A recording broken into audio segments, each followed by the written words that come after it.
Buenas tardes, Norita. El día de hoy vamos a tener una corta entrevista para conocer un poco más sobre el desarrollo de la autonomía en los niños, sobre lo cual nos gustaría conocer un poco de su trabajo en el campo de la psicología educacional. Posteriormente, para empezar con la entrevista, por favor. Sí, muchas gracias a ustedes, chicos, y a la Universidad Nacional de Chimborazo para preparar este trabajo. Me parece que es un punto importante el tener la colaboración directa de los profesionales, así como también de los estudiantes que están en su proceso de formación.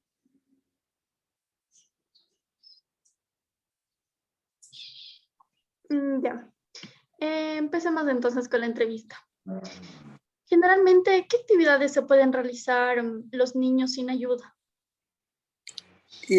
Bueno, vamos a tomar como punto de partida que de acuerdo a la escala psicoevolutiva de desarrollo de los infantes hasta la etapa de la niñez, todo está graduado con actividades que deberían enmarcarse como un parámetro de referencia en lo que tiene que ver. Podríamos indicar que los niños más o menos ya desde los 2 hasta los 5 años pueden realizar algunas actividades como el aprender a comer solos, que son actividades cotidianas, aprender a comer solos. Tienen también la posibilidad de aprender y hacer, recoger sus juguetes, pasar algún objeto que no sea de peligro. Tener algunas actividades también ya de como ordenar un poco algunas cosas de su cuarto, preparar posiblemente ya para los infantes de preescolar su mochila o sus acciones que tengan que ver de pronto con su vestuario. Son algunas de las pequeñas actividades que podrían enmarcarse como comunes en los primeros años. ¿Cómo influye el entorno social en el proceso de desarrollo de la autonomía del niño? Bueno, el entorno social es importante porque nosotros sabemos que los niños, si se desarrollan en ambientes que son realmente muy rígidos, tienden a tener cierta timidez. Y en cambio, cuando aquellos niños que de alguna manera van teniendo un entorno social que es permisible, que de pronto es bastante llevadero para ellos, son niños que de alguna manera van siendo en cierta forma o adquiriendo ciertas características de extroversión. Al mismo tiempo, en estos espacios permisibles o no permisibles, vamos a ir enmarcando a lo mejor del aspecto en lo que tiene que ver a su autonomía. Por lo tanto, el entorno social es un factor sumamente importante en la construcción de la autonomía de los niños. Ya. ¿Cuáles son las posibles causas por las que un niño no desarrolla correctamente su autonomía? Bueno, yo diría que existen causas bastante marcadas en el sentido de que los padres muchas de las veces la sobreprotección es uno de los factores en los que influencia muchísimo para que los niños de pronto no empiecen a desarrollar ciertas condiciones propias que tienen que irlo haciendo a su edad. En la sobreprotección también tenemos situaciones contrarias como es el abandono, ¿sí?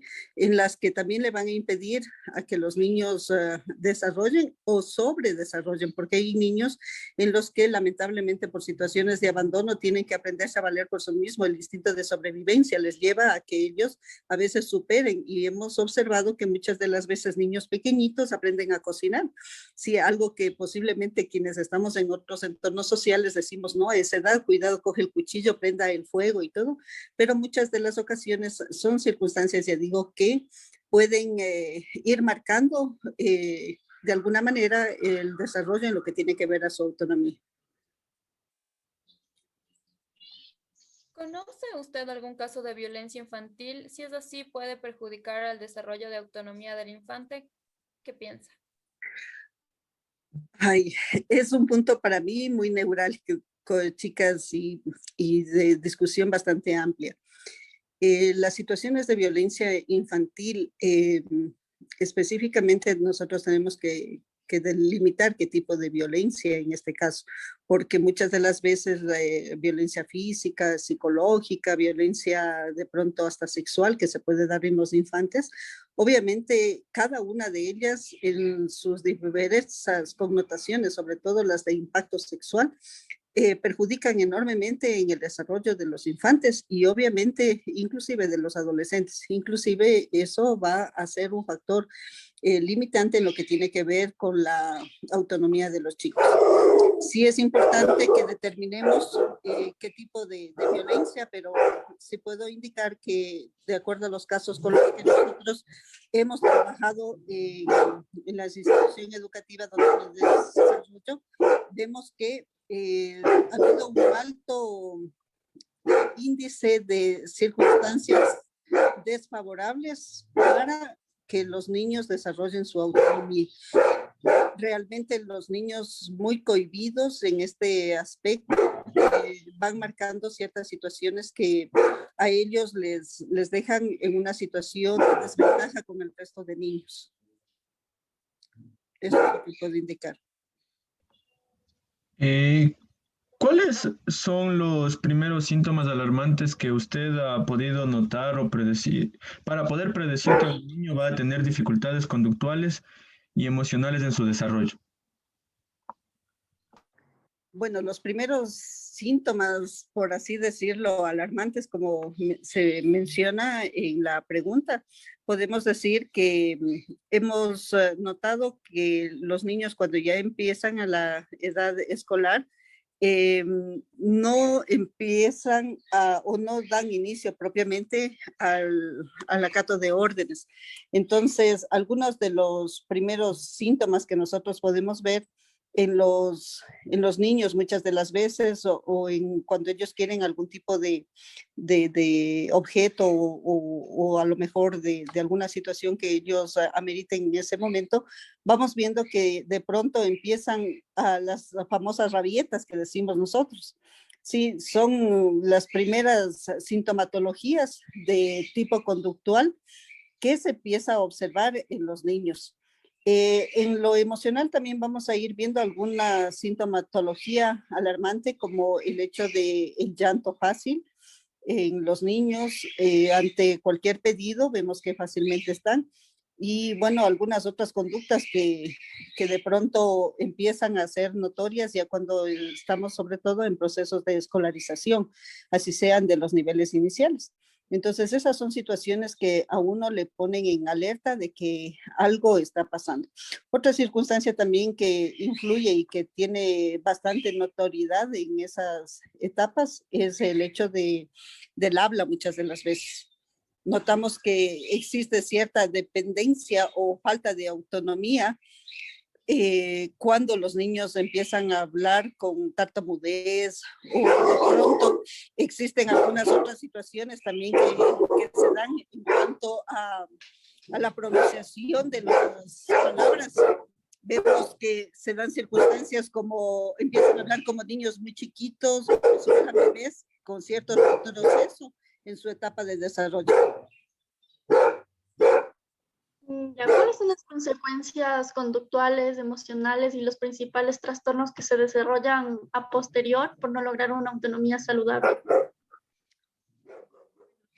Los principales consecuencias o problemas, diría yo, que tienen que ver con los infantes es justamente la falta de autonomía que se empieza a notar en las acciones básicas que tienen que hacer los niños, es decir, con sus hábitos como comer, vestirse, el aseo, son las primeras manifestaciones de tipo conductual.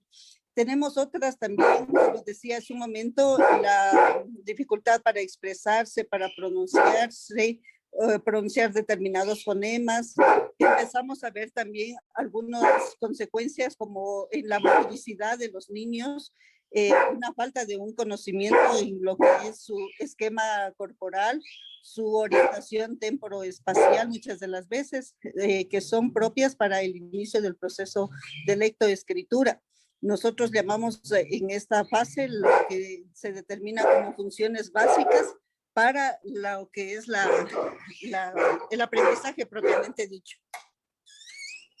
Entonces, esas son. Ahora, como trastornos, también podemos indicar que existen algunas que son muy marcadas, como es el hecho de trastornos de enuresis que se ha visto en los niños, en copresis, muchas de las veces la tartamudez, trastornos en el sueño, algunos tics que también van desarrollando los niños a tempranas edades. Entonces, esos son para nosotros situaciones alarmantes que debemos tomar en cuenta. En el caso de que el infante haya crecido con otro familiar, es decir, que no tenga una figura materna ni paterna, ¿podría afectar en el desarrollo autónomo del niño? Yo diría que va a depender de quién es el cuidador, porque muchas de las veces, obviamente, siempre la figura materna o paterna tiene una función muy importante en el desarrollo evolutivo de los niños, pero si el cuidador en este caso es una persona mayor, por así decirlo, de la tercera edad, vamos a suponer un abuelo, entonces obviamente eso va a tener un impacto porque posiblemente los abuelos somos consentidores, suelen decirse. Entonces, obviamente, el sobreprotegerle, el permitirle también que realice a lo mejor todo lo que el niño quiere, va a afectarle y obviamente no va a darle su desarrollo en lo que tiene que ver a la autonomía. Pero también se dan casos en el que si no es ese cuidador, la abuela o a lo mejor hay alguna otra persona, puede haber el caso de la figura de una tía o un tío que realmente cumpla con esa función del rol de madre o padre, puede haber una influencia positiva. Todo va a depender de quién es la persona que va a estar acompañando en su proceso de desarrollo. Puede ser un factor bastante frustrante, por así decirlo, o se considera para nosotros en lo que tiene que ver en el estudio ya de la conducta propiamente, situaciones adversas para la autonomía cuando tenemos a lo mejor los cuidadores que puedan ser de pronto jóvenes o adultos que tengan algún tipo de conductas como consumos de alcohol, que sean personas violentas. Pueden ser factores, en este caso, intrínsecos y extrínsecos que se dan para que los chicos a lo mejor en su proceso de autonomía se vean afectados, porque todos son referentes, patrones conductuales referentes. Entonces, si esos patrones conductuales no son los adecuados, obviamente el desarrollo va a ser también de la misma manera poco adecuado. Listo. Yeah. Usted como psicóloga educativa, ¿qué consejo puede dar para fomentar la autonomía en los niños de esta edad? Bien. Yo mencionaba hace un momento que ya cuando nosotros iniciamos el proceso en lo que tiene que ver a la educación propiamente, los psicólogos educativos partimos de una fase primordial que es el hecho de que los niños deben aprender a desarrollar las funciones básicas. Cuando hablamos nosotros de funciones básicas, estamos refiriéndonos a todas aquellas actividades justo que están relacionadas con la autonomía de los niños. Entonces, tanto como los educadores, así como los padres, es importante que tengan en cuenta que debemos estar muy atentos a ciertos mensajes, actitudes, palabras, acciones o frustraciones que empiezan a darnos los niños. Por lo tanto, ese sería el primer consejo, por así decirlo, estar atentos a ciertas actitudes que están demostrando los niños en su comportamiento diario. También es importante tener en cuenta la escucha, ¿sí? Nosotros como adultos tenemos que estar importantes a tener una escucha activa y asertiva. Pero también cuando tenemos nosotros esa por así decirlo, costumbre o hábito de poder tener una escucha hacia las demás personas, y no solamente me estoy refiriendo a la escucha obviamente auditiva, sino a aquellas que también manifestaciones que estamos en la escucha que tiene que ver corporal, porque muchas de las expresiones corporales nos están demostrando que realmente a veces un niño tiene alguna conducta que nos preocupa, ¿sí? Silencios también que debemos estar nosotros muy atentos, porque las palabras o los silencios o las acciones que nos demuestran a través de su expresión corporal, son situaciones en las que nosotros tenemos que poner en especial énfasis. También es importante dentro de este espacio hacer hincapié en que nosotros debemos brindarle, tanto en el hogar como en la escuela, un espacio físico y emocional para que ellos tengan en casa y en la institución cierta libertad para hacer determinadas cosas, pero al mismo tiempo que tienen libertad, también debemos mencionar que deben tener límites, ¿sí? Entonces, cuando yo hablo de libertad, tengo un patio, un espacio, un cuarto de juegos, pero también tengo a lo mejor un espacio en donde no puedo ir a jugar. Entonces, esos son aspectos en los que nosotros tenemos que ir delimitando para que puedan ellos ir fomentando esta conducta de autonomía y obviamente para que también se den dentro del proceso ya de aprendizaje una base que sea importante en la construcción de estos aprendizajes. Los niños también es importante y los adultos que empiecen desde pequeños a entender que tenemos ciertos límites como y cuándo es necesario que a lo mejor nosotros podamos interactuar con ellos y desde ese punto de vista guiarlos en su proceso. También debemos indicar que es fundamental el enseñarles a asumir responsabilidades. Sí, eso es un punto importante. No puedo yo pedir a los niños o a los padres muchas de las veces que el niño sea responsable cuando yo también desde casa no educo con el ejemplo. Entonces, esos son aspectos importantes para que los niños vayan teniendo también cierta parámetro de referencia en lo que tiene que ver a su comportamiento. Yo diría también que es importante mencionarles que debemos, desde los más pequeños, desde la etapa en la que ya empiece a haber cierto, digamos, etapa de razonamiento, debemos enseñarles a ser a ellos autorreflexivos y que de alguna manera aprendan a pensar en las cosas que tienen ellos y en las cosas que hacen, que cada acción tiene una consecuencia. Sí, entonces nosotros si vamos fomentando esa parte importante de autorreflexión, vamos a ir en los niños educando y generando ciertas situaciones que nos van a permitir más adelante aprovechar para que en el momento de asumir responsabilidades de cualquier tipo, sea de tipo académico como de tipo personal, se vaya generando cosas positivas en su autoestima, porque todo lo relacionado a la autonomía decimos que va a tener una fuerte base cuando su autoestima está siendo guiada de manera positiva. También es importante, diría yo, como un consejo, diría crucial, el hecho de que no debemos nosotros postergar el cumplimiento de responsabilidades y de deseos.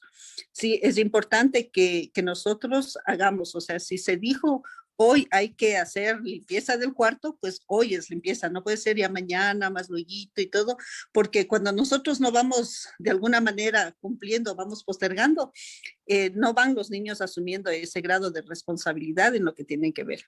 Y también cuando nosotros decimos el hecho de no aprender a postergar, nos referimos también a la resolución de conflictos, a veces que puede ser de tipo familiar o personal o a nivel de grupo. Las cosas tienen que ser en su momento para que los niños aprendan de alguna manera a que se resuelven las cosas con el tiempo que se estipula dentro de lo que puede ser. Y diría yo finalmente que dentro de estos aspectos es importante también tomar en cuenta que no debemos exponerles a los niños a peligros, porque también a veces existen padres y docentes, a veces que queremos niños superhéroes, superdotados y a veces los extralimitamos en situaciones que realmente pueden ser atentatorias a lo que es su vida propiamente y su ritmo de aprendizaje dentro de lo que es el proceso de ellos de madurez y de autonomía. Bien, no sé si tal vez satisfací ya algunas de sus inquietudes, si tienen alguna inquietud adicional o tienen alguna alguna cosa que les quedó vacío o que de pronto pueda aclararles.